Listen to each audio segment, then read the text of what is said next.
Night. The quiet streets of Athens were gently stirred by a soft breeze weaving through the ancient stones. Flickering lanterns cast their trembling light on the iron bars of a prison, bearing witness to the final moments of one of history's greatest philosophers. The silence in the cell was profound. Only the occasional drip of water from the stone walls broke the stillness. Socrates sat calmly on a stone bench, holding a small twig as if writing a lesson from his past on the dusty floor. His face, marked by deep thoughts, exuded serenity. Though he was living the last moments of his life, his mind had long since attained freedom. In the distance, the faint toll of a church bell echoed, breaking the stillness of the night. Socrates seemed to hear it, though his gaze remained fixed on the ground. This prison was not his only company. His ideas and thoughts resonated through the streets of Athens. But before an audience that misunderstood him, truth carried a price. As the night deepened, a figure emerged from the shadows. Crito, with a face marked by worry and disbelief, entered the prison.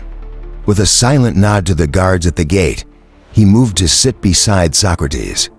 "Master," Crito began, his voice trembling with concern. "We can escape. I've spoken with the guards at the gate. Everything is arranged. A carriage waits to take us beyond the city walls. All you have to do is ... Socrates raised a hand, gently silencing him. His gaze met Crito's with a mixture of understanding and unwavering resolve. "Crito, why? Why do you wish to help me escape?" he asked, his voice calm yet penetrating. Crito, shoulders slumped, replied with anguish, "Because they accused you of a crime you did not commit. The people don't understand you. They'll remember you as a man who corrupted the youth. Is that the legacy you deserve?" Socrates gazed briefly at the stars before responding with a faint smile. "The truth is a mirror that compels reflection, Crito. Whether the people see it or not, it remains unchanged. My name will not endure through their ignorance, but through the truth I have lived." Socrates took a deep breath, his steady gaze holding Crito's as he spoke. "People, Crito, often live by fleeing from what they do not understand. They claim to want justice but fear its weight. They seek truth but lack the courage to accept it.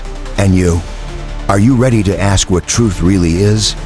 One of the students, sitting silently nearby, gathered the courage to break the stillness. "Master, if the price of truth is death, then what is the meaning of life?" Socrates paused, the gravity of the question settling in the room.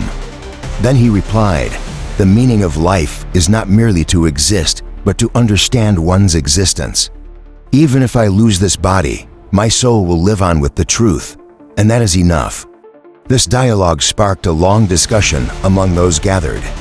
Each student pondered deeply, asking themselves, "What price am I willing to pay for my own truth?" As the night waned and dawn approached, a guard entered the cell, carrying a cup filled with poison.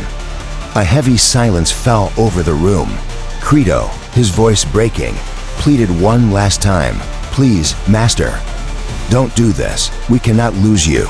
Socrates took the cup, his hand steady, and grasped Crito's trembling hand. "You are not losing me, Crito. Truth is a path greater than any one of us, and you will walk it after me." He raised the cup to his lips, his face serene, and drank deeply.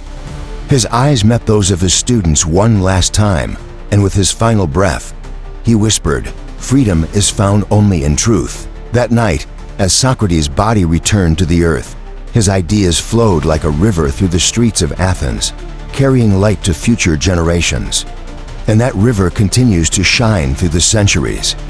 Today, we just sit in the cell of our own making, searching for our truths, grappling with questions of justice and freedom. Socrates' words remind us, truth is lived only with courage.